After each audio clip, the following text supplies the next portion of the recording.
Hello everyone, आशा करता हूँ आप सब ठीक होंगे। मैं जितेंद्र व्यास स्वागत करता हूँ आपका मेरे यूट्यूब चैनल जितेनिज्म लॉ पर। चूंकि हमने 2 दिन पहले world intellectual property day celebrate किया है ऑन 26 अप्रैल। मुझे ये आइडिया है कि क्यों ना वर्ल्ड इंटेलेक्चुअल प्रॉपर्टी डे के ओकेजन पे एक लेक्चर सीरीज लाई जाए, जहाँ पर मैं आप सभी को इंटेलेक्चुअल प्रॉपर्टी से रिलेटेड अवेयरनेस और उसकी जानकारी प्रोवाइड कर सकूँ। यूट्यूब एक अच्छा माध्यम है, मुझे लगता है, जहाँ पर मैं काफ़ी लोगों तक पहुँच सकता हूँ। आज मैं वर्ल्ड इंटेलेक्चुअल प्रॉपर्टी डे के बारे में और इंटेलेक्चुअल प्रॉपर्टी के बारे में प्रिसाइजली आपको बताने वाला हूँ। इसके बाद में मैं कई और लेक्चर्स भी अपलोड करूँगा, जिसमें ट्रेडमार्क, कॉपीराइट, डिज़ाइन और पेटेंट्स के बारे में संक्षिप्त में बताया जाएगा। आशा करता हूँ आपको ये वीडियो अच्छा लगेगा। अगर अच्छा लगता है तो please do like, share and subscribe my channel. और मुझे ज़रूर बताइएगा कमेंट के माध्यम से कि आपको ये वीडियो कैसा लगा। कोई इम्प्रूवमेंट होगी तो वो भी बताइएगा, मैं उसे सुधारने की ज़रूर कोशिश करूँगा। So stay tune, without any delay, let's start.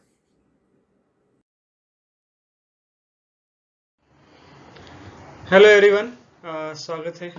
तो आज का लेक्चर जो हम कवर करने वाले हैं उसमें मैंने उन्हें 4 पॉइंट्स में डिवाइड किया है और उन चारों टॉपिक्स को हम वन बाय वन डिस्कस करेंगे।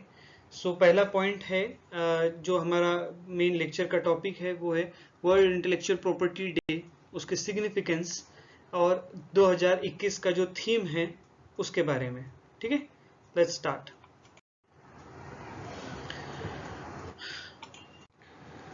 ओके, तो मुझे लगता है आप सभी ने यूनाइटेड नेशन का नाम सुना होगा। यूनाइटेड नेशंस एक ग्लोबल प्लेटफॉर्म है जहां सभी कंट्रीज उसके मेंबर है, राइट।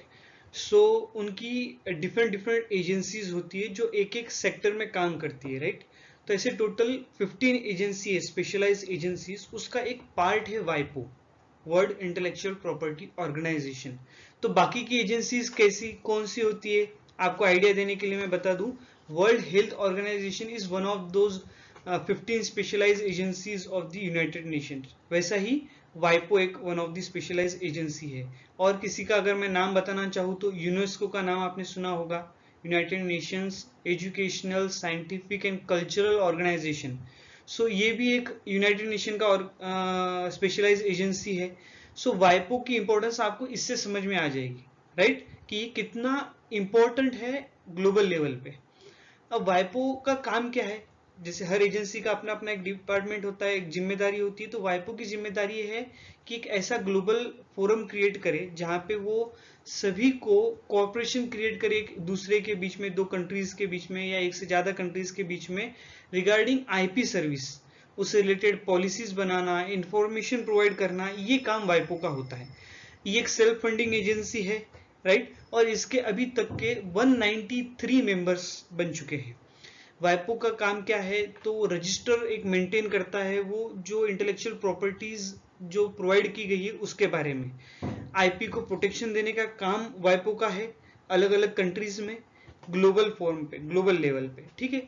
उसकी और कई एक्टिविटीज भी होती है, जैसे कि डिस्कस करना इंटेलेक्चुअल प्रॉपर्टी को, और rules and policies banana international level पे आईपीआर से रिलेटेड, राइट। जैसे अभी आज हम जिस टॉपिक पे हमने बनाया है वो है वर्ल्ड इंटेलेक्चुअल प्रॉपर्टी डे। ये उसी का एक पार्ट है, उसी एक्टिविटी का एक पार्ट है। वाइपो कैसे काम करता है, गवर्नमेंट्स के साथ मिलकर काम करता है, एनजीओ के साथ मिलकर काम करता है, और जब जरूरत पड़ी तो इंडिविजुअल्स के साथ मिलकर भी काम करता है। किस लिए करता है, ताकि सोशियो और इकोनॉमिक डेवलपमेंट ओवरऑल सभी का हो सके, ठीक है। ये पर्पस हुआ इंटेलेक्चुअल प्रॉपर्टी का, वाइपो वर्ल्ड इंटेलेक्चुअल प्रॉपर्टी ऑर्गेनाइजेशन का। तो आगे बढ़ते हैं, नेक्स्ट पॉइंट है हमारा कि वर्ल्ड इंटेलेक्चुअल प्रॉपर्टी डे के बारे में जान लेते हैं, ठीक है। जैसे कि मैंने कहा, वाइपो जो है वर्ल्ड इंटेलेक्चुअल प्रॉपर्टी ऑर्गेनाइजेशन, वो इस इवेंट को हर साल सेलिब्रेट करता है। तो ये इवेंट फर्स्ट सेलिब्रेट कब हुआ था, ये इवेंट शुरू किया गया था 2000 में। अभी चल रहा है 2021। इसका मतलब आज तक कितने इवेंट्स ऐसे ऑर्गेनाइज किए जा चुके हैं, 21 इवेंट्स अभी तक सेलिब्रेट किए जा चुके हैं। कब सेलिब्रेट किए जाते हैं, 26 अप्रैल को हर साल ये इवेंट सेलिब्रेट किया जाता है ग्लोबल लेवल पे, करेक्ट। देन ये डेट सिलेक्ट करने का रीजन क्या है, ये डेट सिलेक्ट करने का मेन रीजन ये कि जो वर्ल्ड इंटेलेक्चुअल प्रॉपर्टी ऑर्गेनाइजेशन है वो खुद जब इस्टेब्लिश हुई थी, जब फोर्स में आई थी वो डेट इसी डेट से कनेक्ट की गई है, राइट। 1970 में 1970 में 26 अप्रैल को वाइपो केम इन फोर्स, सो उसी डेट को यहाँ पे भी फॉलो किया गया, करेक्ट। हर साल जो world intellectual property day celebrate किया जाता है उसकी एक थीम होती है, राइट। सो अभी तक के 21 थीम्स हमने देखी है, 21 ईयर्स में 21 थीम्स हमने सेलिब्रेट की है। हर थीम अपनी ईयर में एक पर्टिकुलर मैसेज लेके आती है।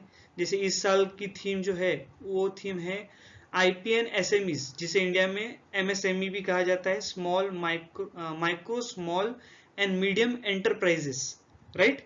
सो IP का कनेक्शन उनके साथ में कैसा है, right, and taking your ideas to market, ये है थीम 2021 का, करेक्ट। अब इसका पर्पस क्या है? देखिए, इंटेलेक्चुअल प्रॉपर्टी किसकी क्रिएशन है? हमारी क्रिएशन है। तो उस क्रिएशन को सेलिब्रेट करना, लोगों को, जो क्रिएटर है, इनोवेटर है, उसको सोसाइटी डेवलपमेंट की सोसाइटी में कैसे लाया जा सकता है उसके बारे में लोगों तक पहुंचाना ग्लोबल लेवल पे, ये इसका पर्पस है। और अवेयरनेस प्रोवाइड करना, जैसे कि कॉपीराइट है, ट्रेडमार्क है, डिजाइन है, पेटेंट है, इनका हमारे डेली लाइफ पे क्या असर गिरता है आम आदमी के, उसको लोगों तक पहुंचाना, ये वर्ल्ड इंटेलेक्चुअल प्रॉपर्टी डे का मेन पर्पस है। सो आगे हम इंटेलेक्चुअल प्रॉपर्टी के टाइप्स जानेंगे, क्या है इंटेलेक्चुअल प्रॉपर्टी जानेंगे। चलते आगे। जैसे कि मैंने कहा था कि 21 ईयर्स हो चुके हैं, 2001 से ये इवेंट शुरू किया गया, 2000 से, यानी फर्स्ट 2001 में सेलिब्रेट किया गया था ये इवेंट। सो ऐसे 20 इवेंट्स जो लास्ट है उसमें जो थीम थी वो आप यहाँ पे चेक कर सकते हो। किसी को इसका स्क्रीनशॉट लेना है तो please you can take screenshot and read more about it, ठीक है। फर्स्ट हमने पढ़ लिया वर्ल्ड इंटेलेक्चुअल प्रॉपर्टी डे के बारे में, उसके सिग्निफिकेंस और उसके थीम के बारे में। सेकंड हमारा पॉइंट है what is intellectual property and its types, ठीक है। ठीक है, तो इंटेलेक्चुअल प्रॉपर्टी को समझने के लिए एक सिंपल सा एग्जांपल देता हूं। आपका ये ऐसा समझ लीजिए, ये आपका घर है, ठीक है। अब घर के आसपास की चीजों को आप ऑब्जर्व कीजिए, ठीक है। चाहे वो कारपेट से लेके सोफा हो, रेडियो से लेके टेलीफोन हो, चाहे वो टेलीविजन से लेके कंप्यूटर हो, fridge, washing machine, photo albums, paintings, books या फिर ऑडियो बुक, ये सब क्या है? ये है हमारी ह्यूमन क्रिएशन, ह्यूमन माइंड का एक क्रिएशन है। और ये ह्यूमन माइंड का जो क्रिएशन है इसी को हम इंटेलेक्चुअल प्रॉपर्टी बोलते हैं, करेक्ट। क्योंकि इसके पीछे ये क्या हुआ, ये हमारे इंटेलेक्चुअल से क्रिएट हुई चीज है। ऐसे तो बन के आ नहीं गया रेडियो हमारे सामने, अवतरित तो नहीं हुआ, अवतार आ गया रेडियो का, भगवान ने दे दिया, ये लीजिए आकाशवाणी हुई, तो इससे आकाशवाणी थोड़ी होती थी, खुद ने थोड़ी दिया था रेडियो आकाशवाणी देने के लिए, सही बात है। तो ये ह्यूमन माइंड ने अप्लाई करके बनाई हुई चीज है। ऐसे ही हैंडीक्राफ्ट्स, कारपेट्स बनाते हैं लोग, सोफा बनाते हैं, टेलीफोन का इन्वेंशन किया गया, television, computers, photo albums, photos जो हम क्लिक करते हैं कैमरास से। सो ये सब चीजें क्या है? ये इंटेलेक्चुअल प्रॉपर्टी है, किसकी? ह्यूमन माइंड से क्रिएट की गई, राइट। सो ये सिंपलेस्ट वे है पॉसिबल, मैंने आपको इंटेलेक्चुअल प्रॉपर्टी को समझाने के लिए एक एग्जांपल दिया है। अब आप किसी भी चीज को समझ सकते हैं। अभी हम नेक्स्ट स्लाइड पे बढ़ते हैं, ठीक है। अभी एक एग्जांपल आप ले लीजिए फ्रिज का, ठीक है। एक फ्रिज के अंदर कैसे पूरी इंटेलेक्चुअल प्रॉपर्टी की दुनिया समाई हुई है, एक एग्जांपल के तौर पे मैंने ये आपके सामने रखा है, राइट। हर फ्रिज दिखने में अलग होता है, डिजाइन उसकी अलग होती है। जैसे ये फ्रिज की डिजाइन बिल्कुल अलग है, करेक्ट। इस फ्रिज की डिजाइन बिल्कुल अलग है, सही बात है। और फिर इसके बाद इस फ्रिज की भी डिजाइन बिल्कुल डिफरेंट है, इसकी भी डिफरेंट है। इसी तरह हर फ्रिज अपने आप में एक डिफरेंट डिजाइन लेके आता है, ठीक है। तो उसके अंदर डिजाइन मिल गया हमें। फिर उसके अंदर की जो कूलिंग सिस्टम है, कैसे उसको ठंडा रखना है, अंदर जो सामान हम रखते हैं, और उन सब चीजों का पेटेंट होता है, करेक्ट। उसकी टेक्नोलॉजी जो उन्होंने इन्वेंट की, डेवलप की, उस टेक्नोलॉजी को, कूलिंग टेक्नोलॉजी को हम पेटेंट ले लेते हैं, करेक्ट। उसके बाद में देखेंगे कि आप अपने फ्रिज में कई सारी चीजें रखते हैं, है ना। आपने अभी आजकल इस वीडियो के साथ में शुरुआत में या बीच में कहीं पे लिशियस की एडवर्टाइजमेंट आपको आ जाएगी, करेक्ट। तो ये लिशियस के जो प्रोडक्ट है वो एक ट्रेडमार्क है, लिशियस, करेक्ट। तो आपको ट्रेडमार्क भी दिखाई दिया जो फ्रिज के अंदर सामान रखा है, पैकेज फूड का। उसके बाद में जो यूजर मैनुअल हमें मिलती है रेफ्रिजरेटर के साथ में, उसको कैसे ऑपरेट करना है उसके बारे में, उसकी कॉपीराइट हो गई। तो हमने एक फ्रिज के अंदर पेटेंट भी देख लिया, डिजाइन भी देख ली, ट्रेडमार्क भी देख लिया और कॉपीराइट भी देख ली। इसका मतलब क्या हुआ कि inside a refrigerator there is a world of intellectual property. आपको समझ में आ गया इंटेलेक्चुअल प्रॉपर्टी कितना इंपॉर्टेंट रोल प्ले करता है और किस तरह हम उससे बिल्कुल इर्द गिर्द हमारे आसपास में है वो और हम उससे घिरे हुए हैं। करेक्ट। सो इसको समझने के लिए शायद ये एग्जाम्पल आपको काफी हेल्पफुल रहा होगा। आगे बढ़ते हैं। अब जानते हैं इंटेलेक्चुअल प्रॉपर्टी के टाइप्स कितने हैं, प्रकार कितने हैं। ठीक है। Trademark is one of the intellectual property, copyright is one of the intellectual property, trade secret and know-how is also part of intellectual property, then geographical indication, design, patent, all these are types of intellectual property। अब इनके सब part भी होते हैं। ठीक है। Trademark के भी कितने टाइप के ट्रेडमार्क्स है, कॉपीराइट के बारे में और डिफरेंट चीजें हैं, पेटेंट के बारे में और डिफरेंट चीजें हैं, वर्ल्ड लेवल पे उनके बाइफर्केशन कैसे किए गए हैं, कुछ ऐसे नॉन ट्रेडिशनल इंटेलेक्चुअल प्रॉपर्टीज है जो अभी पूरी तरह से हर कंट्री ने उसको रिकॉग्नाइज नहीं किया गया है, पर अभी वो धीरे धीरे डेवलप हो रही है। पर ये जो हेड्स मैंने आपको बताई, trademark, copyright, trade secret, know how, GI जिसे जियोग्राफिकल इंडिकेशन को जीआई भी कहा जाता है, डिजाइन और पेटेंट, ये सब उसके मेन इंपॉर्टेंट पार्ट्स हो गए, टाइप्स हो गए। राइट। इनको आगे आगे हम धीरे धीरे अब एक्सप्लेन करते हैं, डिस्कस करते हैं। ठीक है। थर्ड अब हम डिस्कस करने वाले हैं types of intellectual property detail में। सबसे पहले शुरू करते हैं कॉपीराइट से। कॉपीराइट क्या है। करेक्ट। कॉपीराइट को यहां से पढ़ते हैं। Copyright describes the rights given to creator for their literary, musical and artistic works. अब सच एज क्या, जैसे अभी नॉवेल आप जो पढ़ते हो वो नॉवेल भी इंटेलेक्चुअल प्रॉपर्टी है और वो पार्ट कॉपीराइट के अंदर आता है। करेक्ट। फिर MP3 सॉन्ग्स जो आप गाने सुनते हो वो भी कॉपीराइटेड होते हैं। पेंटिंग्स जो आर्टिस्ट बनाता है वो कॉपीराइटेड है। वीडियोग्राफी, मूवीज और सिनेमा में हम जो डिफरेंट डॉक्यूमेंट्रीज देखते हैं वो वीडियोग्राफी है और वो कॉपीराइट की जाती है। कोरियोग्राफी, डांस स्टेप्स, ये सब कोरियोग्राफ किया जाता है। करेक्ट। आर्किटेक्चर, जो आर्किटेक्चर अपने मैप्स बनाता है, डिजाइन्स बनाता है उस बिल्डिंग की, उस बिल्डिंग की और प्रतिमाओं की, तो वो भी आर्किटेक्चर में आ जाती है। मैप्स जो पहले क्या होता था, पहले जैसे आज तो हम गूगल मैप यूज करते हैं, पर जब अंग्रेज थे, जब ये टेक्नोलॉजी नहीं थी, तो मैप्स हाथ से बनाए जाते थे। तो हर कोई अपने मैप्स जो बनाता था, जितने सटीक बनाता था, वो उसकी कॉपीराइट में आ जाता था। करेक्ट। सो मैप्स जो है ये भी कॉपीराइटेड किए जा सकते हैं। उसके बाद में एडवर्टाइजमेंट्स जो हम देखते हैं वो भी कॉपीराइटेड है। स्कल्पचर्स, एडवर्टाइजमेंट, उन्हें भी कॉपीराइट किया जा सकता है। सही बात है। जैसे अभी हमने देखा वल्लभ भाई पटेल का जो स्टैच्यू ऑफ यूनिटी बनाया गया है उसको भी कॉपीराइट किया जा सकता है। राइट। उसके बाद में आता है कंप्यूटर प्रोग्राम्स। जैसे इंडिया में सॉफ्टवेयर जो है वो कॉपीराइट में जो है उसे हम डालते हैं कॉपीराइट के अंदर, और यूएस के अंदर उसे पेटेंट में भी काउंट किया जाता है, उसके लिए पेटेंट मिलता है। इंडिया के अंदर थोड़ा डिफरेंट रूल्स फॉलो किए जाते हैं। अब कॉपीराइट क्या करता है, कॉपीराइट एक्सक्लूसिव राइट प्रोवाइड करता है क्रिएटर को, जिससे वो दूसरों को ऑथराइज करेगा उसका वर्क यूज करने के लिए। करेक्ट। जैसे अभी आप देखेंगे कि कोई मूवी तो बना लेता है, पर मूवी बनाने के बाद में क्या करेगा, वो टीवी चैनल्स वालों को अपने राइट्स यूज करने के लिए देगा, उस मूवी को टेलीकास्ट करने के लिए टेलीकास्ट के राइट्स देता है। राइट। सो फिर हम वो टीवी पे मूवी देख सकते हैं, पर वो टीवी ऐसे ही सडनली कोई भी चैनल, जो लोकल चैनल होते हैं आपके, सिटी चैनल बोलो या आपके जो पर्टिकुलर चैनल्स होंगे, वो इसको डाल सकते हैं क्या, मूवीज को डाल सकते हैं, बट उनको उसके लिए पहले लाइसेंस लेना होगा, ऑथराइजेशन लेना होगा उस क्रिएटर का, यानी उस मूवी डायरेक्टर का, या जो भी राइट जिसके भी पास में उसके फॉल करते होंगे।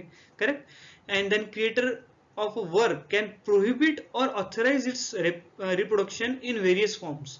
लाइक अब पहले क्या किया जाएगा, जैसे मैंने गाना तो गा लिया मूवी के अंदर, मूवी के सारे राइट्स उसके डायरेक्टर या प्रोड्यूसर्स के पास में हो गए। करेक्ट। तो अब वो किसी और को उसके रिकॉर्डिंग के राइट्स भी प्रोवाइड कर सकता है। प्रिंटिंग, किसी ने बुक नॉवेल पब्लिश की, उसके प्रिंटिंग के राइट्स वो किसी और को दे सकता है। ब्रॉडकास्टिंग राइट्स, जैसे मैंने कहा मूवी बनाने के बाद में उसके ब्रॉडकास्टिंग राइट्स मैं टीवी पे किसी को दूंगा।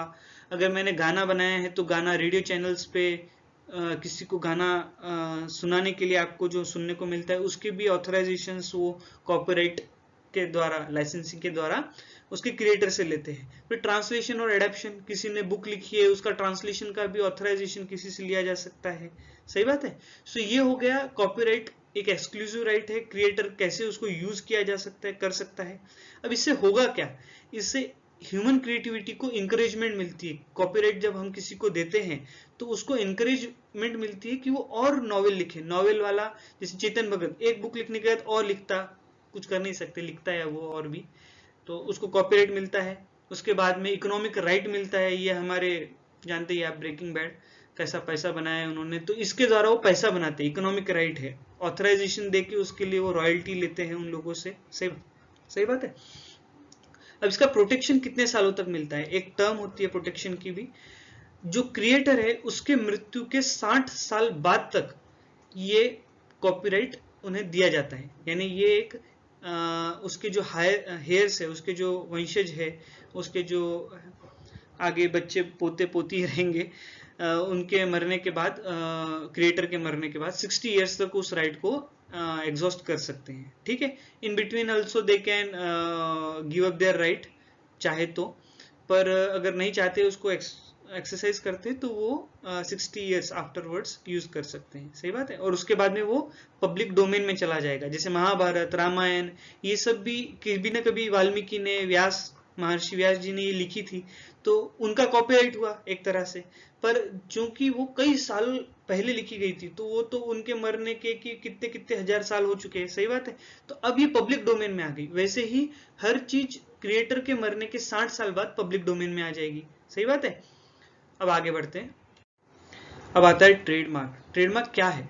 Trademark is a sign capable of distinguishing the goods और services of one enterprise from those of other enterprises. कैसे?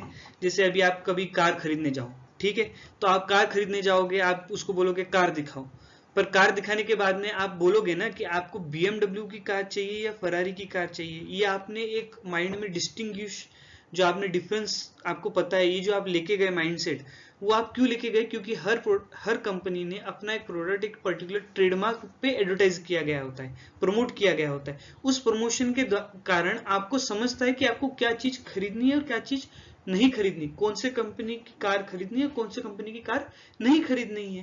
राइट। सो इस कंफ्यूजन को दूर करने का काम ट्रेडमार्क करता है। आपके सामने कार खड़ी कर देंगे पर उस पर कोई लोगो नहीं रहेगा, ट्रेडमार्क नहीं रहेगा, तो आपको कैसे समझेगा कि जो कंपनी है जिसने जो कार प्रोड्यूस की है, आपको कंपनी पे भरोसा है, राइट, फरारी पे, पर आपको समझ नहीं आ रहा उस कार को देख के कि ये कार फरारी ने बनाई है या BMW ने, तो उस पे वो एक लोगो लगाते हैं, उसका ट्रेडमार्क लगाते हैं। सही बात है।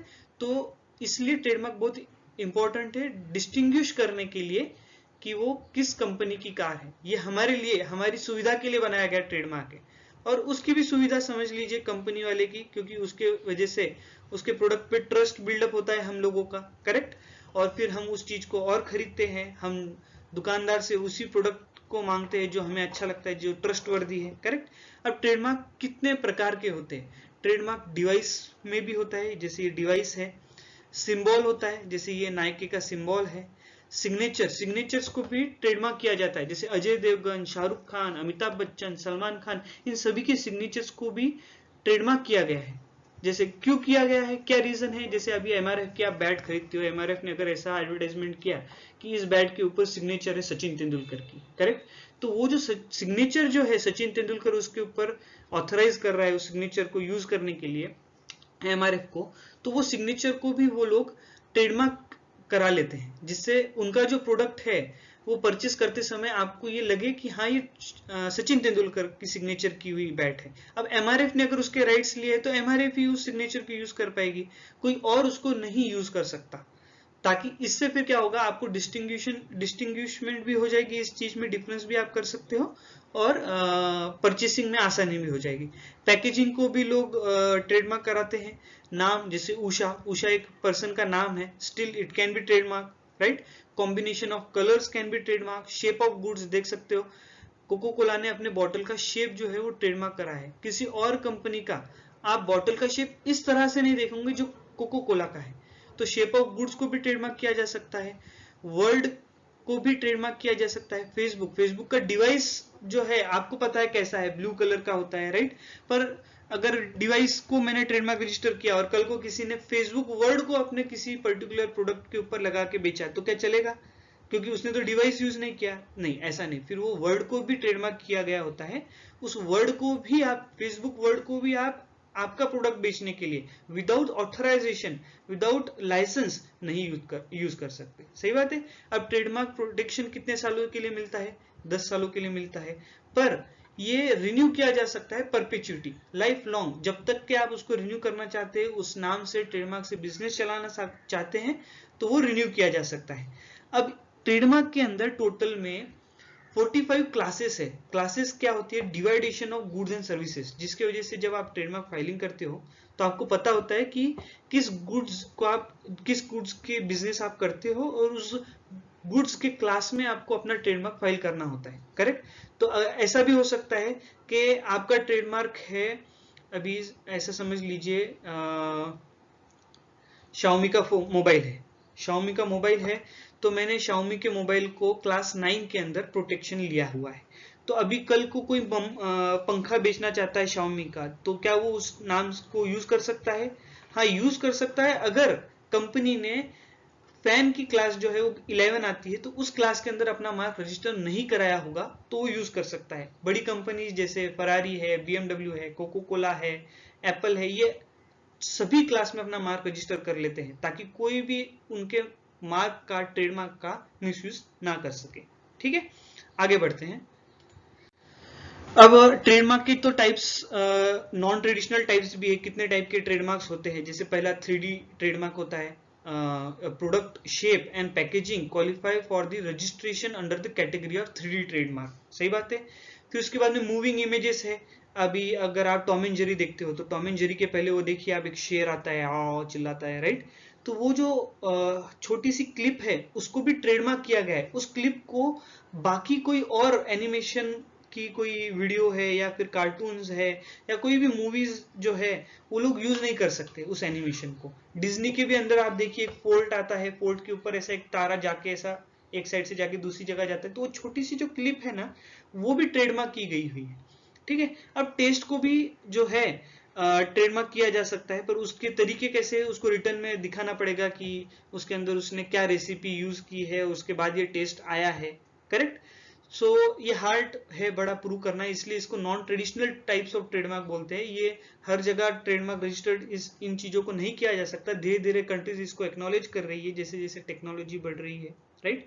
तो मूविंग इमेजेस जैसे यूएस के अंदर सबसे पहले रजिस्टर्ड होना शुरू है, इंडिया के अंदर भी धीरे धीरे जो है कंपनीज इस टाइप ऑफ ट्रेडमार्क को अडॉप्ट करना शुरू कर दिया है। सही बात है। फिर स्मेल मार्क है, जो डिओड्रेंट्स है, अगरबत्ती है, इनकी भी ट्रेडमार्क होती है उस स्मेल की पर्टिकुलरली। देखिए आप, एक कंपनी जो डीओ बनाती है, ऐसे डीओ दूसरी कंपनी नहीं बना सकती। कई बार ऐसा होता है कि उस स्मेल को आप उसी डीओ के अंदर परचेस करते हैं, इसलिए तो परफ्यूम्स के रेट जो है कई बार बहुत हाई होते हैं। आप सोचते हैं ऐसा क्या बहुत बड़ा कर दिया उस परफ्यूम ने जो इतना रेट है, क्योंकि वो परफ्यूम का जो स्मेल है वो आपको जनरली नहीं मिलता, इसलिए स्मेल मार्क भी जो है रजिस्ट्रेशन किया जाता है। ये नॉन ट्रेडिशनल ट्रेडमार्क है। ठीक है। फिर साउंड मार्क है ना। जैसे अभी आप फॉर एग्जाम्पल दूसरे विंडोज ओपन करेंगे तो एक पर्टिकुलर टन आवाज आता है, सो वो एक साउंड मार्क उन्होंने अडॉप्ट किया हुआ है। वो साउंड मार्क कोई और कंपनी उसको यूज नहीं कर सकती। इंटेल का अपना खुद का एक साउंड मार्क है। नोकिया के अंदर आप देखिए, उसका वो मूविंग इमेजेस, दो हाथ जो आते हैं इस तरह से, वो भी ट्रेडमार्क किए गए हैं, और उसकी जो म्यूजिक है उसके उस समय जो बजती है, वो भी साउंड मार्क उन्होंने किया गया है। तो इस तरह से non traditional types of trademark भी है, ये हमने समझ ली। अब आगे बढ़ते हैं। नेक्स्ट है पेटेंट। पेटेंट बड़ा इंपॉर्टेंट है। पेटेंट का इंपॉर्टेंस आपको अभी दिखाई देगा कोविड-19 के अंदर, जैसे वैक्सीन ने जो डेवलप की गई है R&D के द्वारा, वो कंपनीज अपना पेटेंट उसका अडॉप्ट करती है। कोवैक्सीन हो गई, कोविशील्ड हो गई, फाइजर की अपनी खुद की हो गई, एस्ट्राजेनेका हो गई, ये सब अपनी अपनी पेटेंट्स लेके रखे हैं, और कोई और इस पेटेंट को misuse नहीं कर सकता until unless that company gives that license to someone else. Correct. So patent क्या है? पेटेंट एक मोनोपोली राइट है जो ग्रांट किया जाता है पर्सन को पेटेंट ऑफिस के द्वारा, ताकि वो अपना इन्वेंशन को एक्सप्लॉइट कर सके और ज्यादा उसको मोनेटाइज कर सके, क्योंकि उसने उस पर R&D किया होता है, रिसर्च एंड डेवलपमेंट किया होता है, उस पर बहुत पैसा झोंका होता है। तो उस वो चाहता है कि उसको मोनोपोली राइट्स मिले ताकि वो खुद उस इन्वेंशन को यूज कर सके और लोगों को उसको बेच के पैसा कमा सके। मोनोपोली राइट है, एक लिमिटेड टाइम पीरियड के लिए दिया जाता है, 20 सालों के लिए ये पेटेंट दिया जाता है, उसके बाद में ये पब्लिक डोमेन में आ जाता है। जैसे क्रोसिन है, क्रोसिन अब पहले जब पेटेंट उसका लिया गया होगा तो पहले काफी महंगी बिकती होगी, अब तो आज आप जाओ तो आपको 10 रुपए में शायद 10 क्रोसिन मिल जाती है, या 5 रुपए में 10 क्रोसिन मिल जाती है, क्रोसिन का पत्ता मिलता है। तो अब क्या हो गया, वो पब्लिक डोमेन में आ गई, अब उसकी जेनेरिक मेडिसिन बनाई जाती है, वो फॉर्मूला अब पब्लिक डोमेन में आ चुका है। ऐसे तो पब्लिक में वो फॉर्मूला होता है, बट उसको यूज करने का अधिकार सिर्फ उस कंपनी को होता है for 20 years, correct. Commercially exploit करने का अधिकार, जैसे मैंने अभी आपको बताया कैसे वो एक्सप्लॉइट कर सकता है उस राइट को, सही बात है, अपने इन्वेंशन को।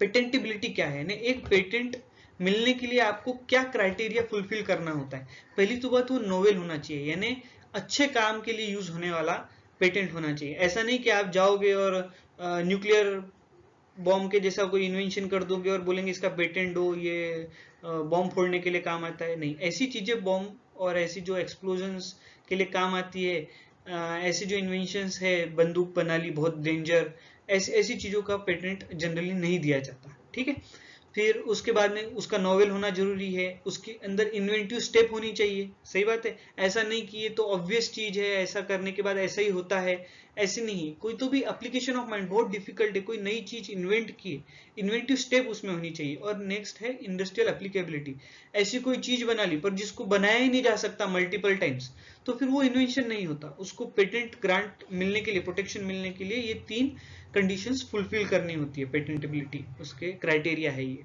अब पीसीटी एप्लीकेशन, हर कंट्री अपने कंट्री के अंदर इन्वेंटर्स को अपना पेटेंट का पेटेंट प्रोवाइड करती है। अब जो है मल्टीपल कंट्रीज के अंदर अगर किसी व्यक्ति को अपना पेटेंट अप्लाई करना है तो वो कैसे करेगा, तो फिर पीसीटी, पेटेंट कोऑपरेशन ट्रीटी, एक वाइपो के द्वारा, ट्रिप्स के द्वारा और यूनाइटेड नेशंस के तीनों के द्वारा इंटरनेशनल लेवल पे एक फाइलिंग प्रोसेस जो है शुरू की गई है, जिसकी वजह से इन्वेंटर अपनी पेटेंट को एक ही एप्लीकेशन फाइल करने पे मल्टीपल कंट्रीज के अंदर अपना प्रोटेक्शन पा सकता है, करेक्ट। अब आगे बढ़ते हैं जियोग्राफिकल इंडिकेशन पे।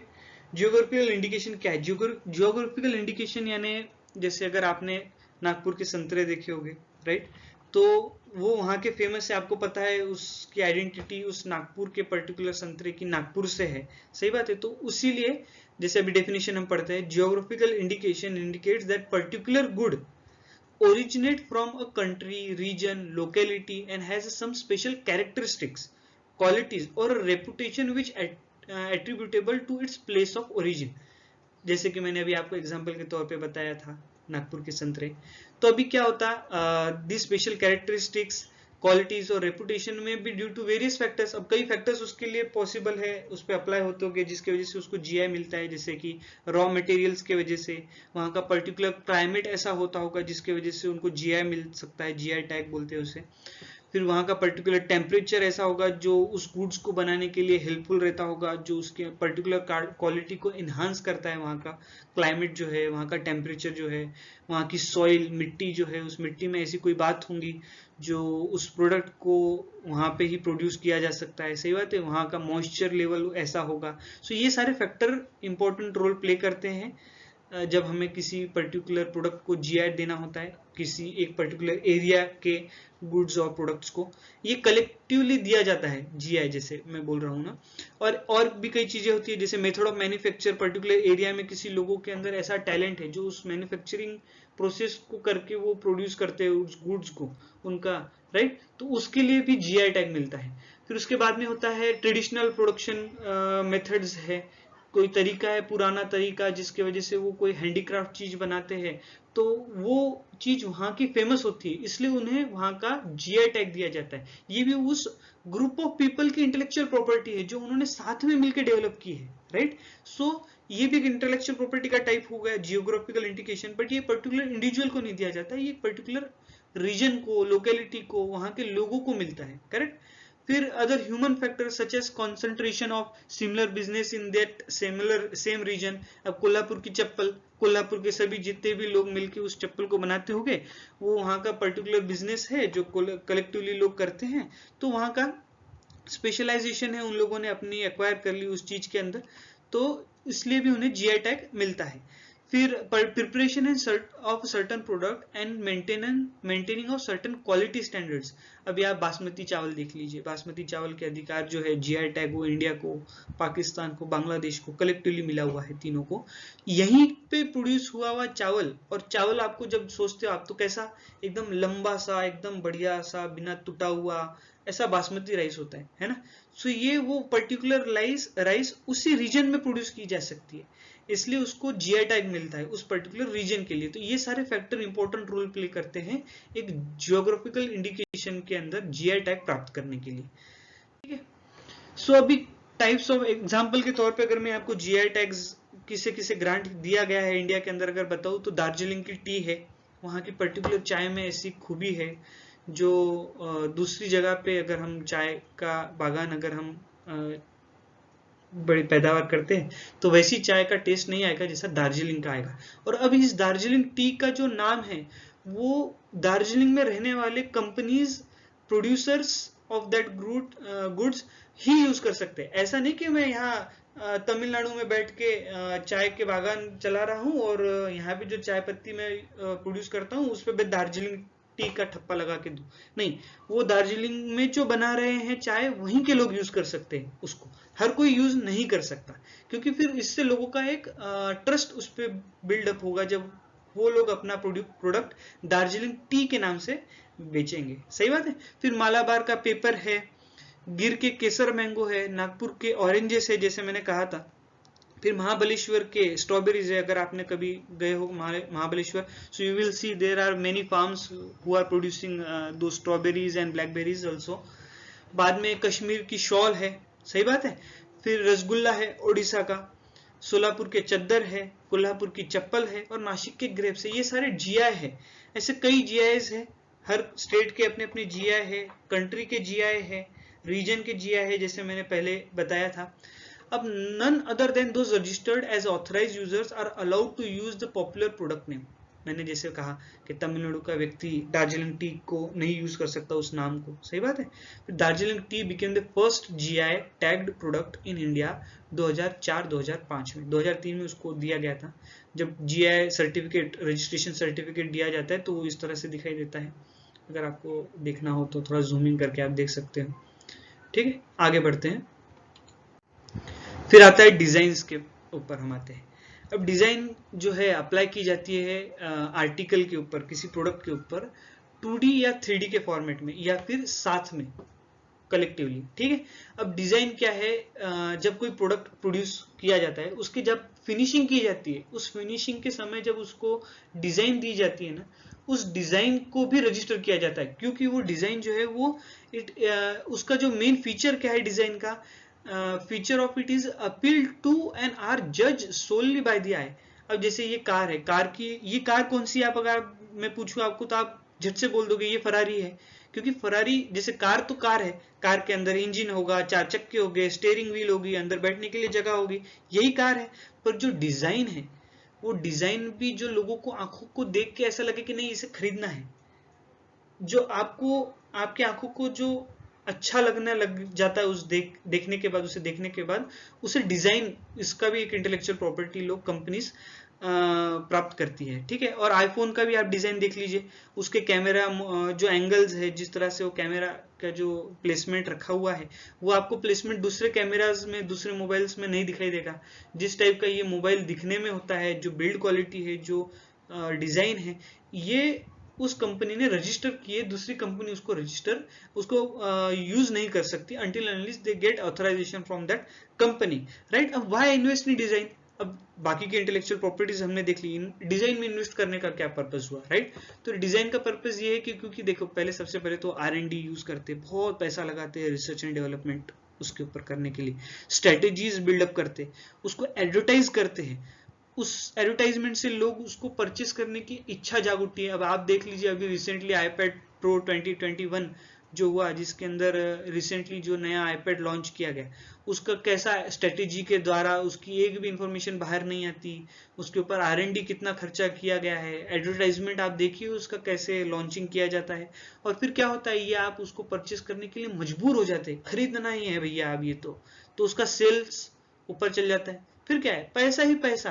तो हर इंटेलेक्चुअल प्रॉपर्टी को अक्वायर करने का पर्पज क्या है, पैसा कमाना, ताकि कोई और उसको मिसयूज ना करे, जो मैंने उस पर इन्वेस्ट किया है उसका ज्यादा इनकम, उसका ज्यादा मुझको जो रिटर्न है प्राप्त हो। ये इंटेलेक्चुअल प्रॉपर्टी के पर्पस है। सो अभी तक हमने क्या क्या देख लिया, ट्रेडमार्क देख लिया, कॉपीराइट देख लिया, पेटेंट देख लिया, उसके बाद में ज्योग्राफिकल इंडिकेशंस देख लिए, और अभी डिजाइन देख लिया। अब आते हैं ट्रेड सीक्रेट्स और नो हाउ पे। अब ट्रेड सीक्रेट्स और नो हाउ को डायरेक्टली प्रोटेक्शन नहीं दिया जाता। ये कंपनीज क्या करती है, ये जैसे trade secret is confidential information of a business और एंटरप्राइजेस। सो ये इंफॉर्मेशन सीक्रेट रखी जाती है, ये बाहर नहीं भेजी जाती, इसको बहुत ध्यान से अंदर रखा जाता है। ये भी इंटेलेक्चुअल प्रॉपर्टी। तो फिर क्या होता है, एनडीए साइन करा के लेते हैं अपने एम्प्लॉइज के साथ में कंपनीज। एनडीए क्या होता है, नॉन डिस्क्लोजर एग्रीमेंट, जिसके अंदर उनको डिस्क्लोज नहीं करना होता है कि उनकी जो इंफॉर्मेशन है, जैसे उनके जो डिजाइन है, एप्पल की डिजाइन आपको लीक नहीं होगी जब तक लॉन्च नहीं होता, ठीक है ना, जल्दी से। ड्राइंग्स जो उसकी जो कोई आर्किटेक्चर है, अपने ड्राइंग्स ये नहीं करेगा, क्या बोलते, तो लीक नहीं करेगा। Blueprints, maps, personal records of any of their customers, फिर information about R&D, repairing process किसी कंपनी का, शेड्यूल जो आने वाले उनके इवेंट्स उसके बारे में इंफॉर्मेशन वो बाहर नहीं लीक करते, उनके पास जो टेक्नोलॉजी वो डेवलप कर रहे हैं उसके बारे में वो लीक नहीं करते, उनका नो हाउ, ये सब उनका ट्रेड सीक्रेट है। ये वो एनडीए के द्वारा थ्रू अपने एम्प्लॉइज से शेयर करते हैं, पर इससे बाहर वो जानी नहीं चाहिए, इसलिए वो एनडीए साइन किया जाता है। ये उनके ट्रेड सीक्रेट्स होते हैं, राइट। और ट्रेड सीक्रेट्स पे इतना पैसा क्यों खर्च किया जाता है, ये भी एक इंटेलेक्चुअल प्रॉपर्टी क्यों है, क्योंकि वो एक उसके ऊपर रिसर्च की गई होती है ना, उस पर एक मैन पावर लगाया जाता है, इतना पैसा खर्च करके बनाया जाता है, करेक्ट। अब नो हाउ इज अक्वायर्ड और developed by a person in the course of R&D activities or through the application of industrial and business techniques in the operation of the enterprises। Amazon कैसे काम करता है, उसका internal process क्या है, किस तरह से उनकी स्मूथ प्रोसेस चल रही है, ये उनके नो हाउ है, ये उनका ट्रेड सीक्रेट है, तरीका है उनका कैसे बिजनेस को आगे बढ़ाया जाए। कई बिजनेसेस फेल क्यों होते हैं, क्योंकि वो ट्रेड सीक्रेट प्रॉपर्ली मेंटेन नहीं करते, एम्प्लॉइज के साथ प्रॉपर एनडीएस साइन नहीं करते, उनसे इंफॉर्मेशन जो साइन करा जो इंफॉर्मेशन होती है उसको प्रॉपरली मैनेज नहीं करते, जिसकी वजह से वो लीक हो जाती है। सो ट्रेड सीक्रेट और नो हाउ भी उतने ही इंपॉर्टेंट इंटेलेक्चुअल प्रॉपर्टी है जितने बाकी के हैं, पर इनको डायरेक्ट एक्नॉलेजमेंट नहीं मिलती है, ये सीक्रेटली काम चलता है इसके ऊपर, राइट। ये छोटे छोटे आइकॉन्स और इलिस्ट्रेशन से भी आप अंदाजा लगा सकते हैं नो हाउ और ट्रेड सीक्रेट्स के बारे में। अब फोर्थ चैप्टर और फोर्थ पार्ट हमारे लेक्चर का लास्ट पार्ट क्या है कि एफर्ट्स क्या लिए गए हैं इंडियन गवर्नमेंट द्वारा टू प्रोटेक्ट द आईपी। सही बात है, जो सफर है इंटेलेक्चुअल प्रॉपर्टी को प्रोटेक्ट करने का और उसके लिए जो एफर्ट्स लिए गए हैं गवर्नमेंट्स के द्वारा, उसमें सबसे पहले आता है लेजिस्लेटिव इंप्रूवमेंट। इंडियन गवर्नमेंट ने हर इंटेलेक्चुअल प्रॉपर्टी से रिलेटेड एक लॉ बनाया है, ट्रेडमार्क से रिलेटेड भी एक लॉ बना है, कॉपीराइट से रिलेटेड भी है, पेटेंट से रिलेटेड भी है, डिजाइन से रिलेटेड भी है, जियोग्राफिकल इंडिकेशन से रिलेटेड भी कानून बनाया गया है, करेक्ट। सो इन सब से रिलेटेड कानून बनाए गए हैं, ये लेजिस्लेटिव इंप्रूवमेंट्स वो लोग करते हैं। मॉडर्नाइजेशन ऑफ आईपी ऑफिसेस, अभी आप आईपी ऑफिस में जाइए, आप इतना मॉडर्न ऑफिस आपको दिखाई देगा, क्योंकि समय की नीड है ये।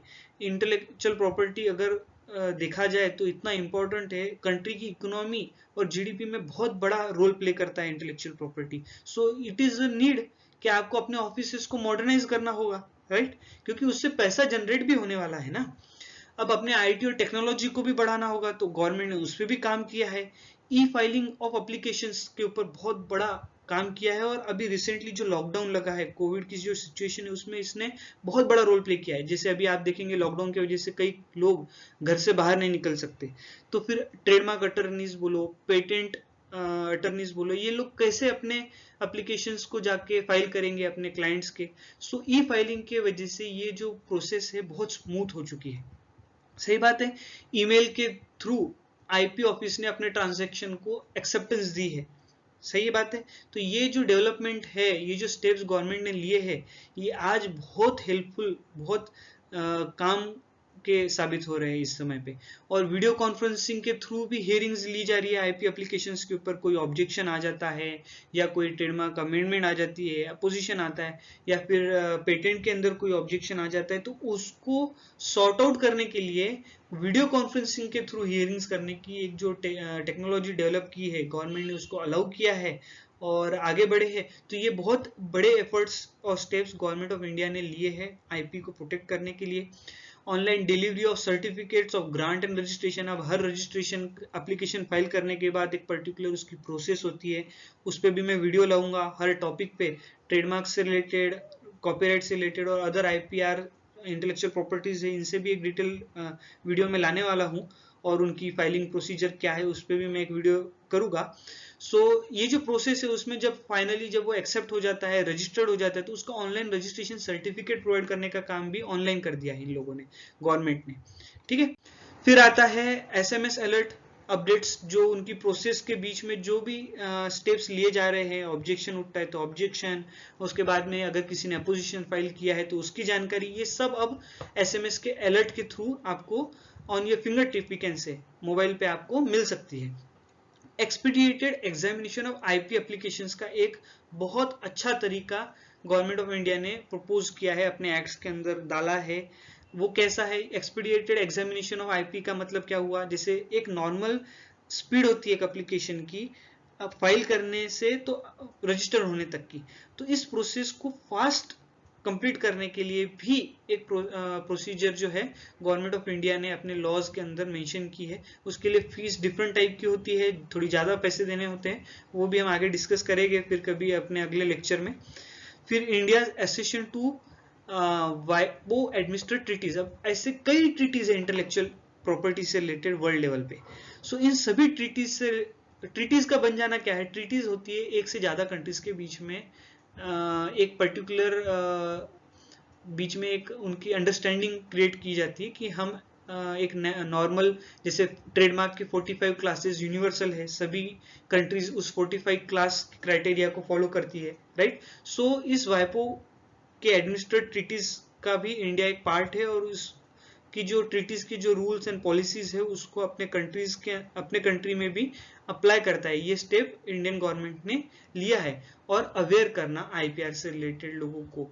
तो अभी ट्रेडमार्क रजिस्ट्री जैसे टाइम टू टाइम एक अपने सेमिनार कंडक्ट करती है, जिसके वजह से स्टूडेंट्स कहो या बिजनेसमैन बोलो उसके लिए अवेयर हो सके। इस साल का जो वर्ल्ड इंटेलेक्चुअल प्रॉपर्टी डे का थीम है वो आईपी एंड एसएमईज है, right. So small medium enterprises जो है उन लोगों तक आईपी के बारे में जानकारी पहुंचे, क्योंकि अभी अगर आप देखा जाए तो आज वर्ल्ड में बिजनेस के अंदर सबसे ज्यादा रोल प्ले करने वाले एसएमईज है, और वो लोग अपना इंटेलेक्चुअल प्रॉपर्टी प्रॉपर तरीके से एग्जॉस्ट नहीं कर पा रहे।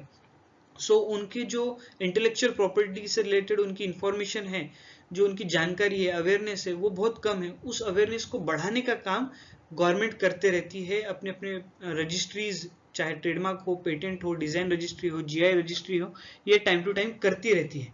सो ये एफर्ट्स गवर्नमेंट ने लिए हैं। सो अभी हमने पूरे लेक्चर में क्या क्या देख लिया कि वर्ल्ड इंटेलेक्चुअल प्रॉपर्टी डे क्या है, वाइपो के बारे में हमने जाना, फिर इंटेलेक्चुअल प्रॉपर्टी के बारे में हमने जाना, उसके टाइप्स और उनको डिटेल में समझा, चाहे वो ट्रेडमार्क हो, कॉपीराइट हो, पेटेंट हो, या फिर design, GI, trademark, trade secrets और नो हाउ। इन सबको समझने के बाद में फिर हमने जाना कि गवर्नमेंट ने ऐसे स्टेप्स क्या लिए हैं जिससे आईपी प्रोटेक्ट किया जा सके, राइट। और ये सारी स्टेप्स लेने के बाद क्या होता है, ये इंटेलेक्चुअल प्रॉपर्टी जो इन्वेंटर है, क्रिएटर है, इनकी इंटेलेक्चुअल प्रॉपर्टी प्रॉपरली प्रोटेक्ट होती है। और इसका पर्पस ये है कि इसको प्रोटेक्शन मिलने की वजह से ये लोग इंकरेज होते हैं कि ताकि और इस टाइप की इंटेलेक्चुअल प्रॉपर्टी को वो क्रिएट कर सके, इन्वेंट कर सके, और फिर ये सभी इन्वेंशंस, क्रिएशंस हमारे डेवलपमेंट, कंट्री के डेवलपमेंट में बहुत बड़ा रोल प्ले करते हैं। ये हुआ पूरा इंटेलेक्चुअल प्रॉपर्टी का लेक्चर आज हमारा, ठीक है। Thank you very much for watching this video. And अगर आपको ये वीडियो अच्छा लगा हो, जो जिस तरह से मैंने इस वीडियो को बनाया है, वो टेक्निक आपको अच्छी लगी हो, तो मुझे कमेंट में बिल्कुल बताइए। इस वीडियो को लाइक करना, शेयर करना और सब्सक्राइब करना बिल्कुल ना भूले। Also click on the bell icon, मैं और भी कई वीडियोस आपके लिए लाने वाला हूँ। मुझे अच्छा लगेगा अगर आप कमेंट करेंगे और इस पे आपके जो व्यूज़ है उसे कमेंट के माध्यम से मुझ तक पहुंचाने की कोशिश करेंगे। मैं जल्द ही और भी वीडियोस लाने वाला हूँ। So stay tuned and thank you very much.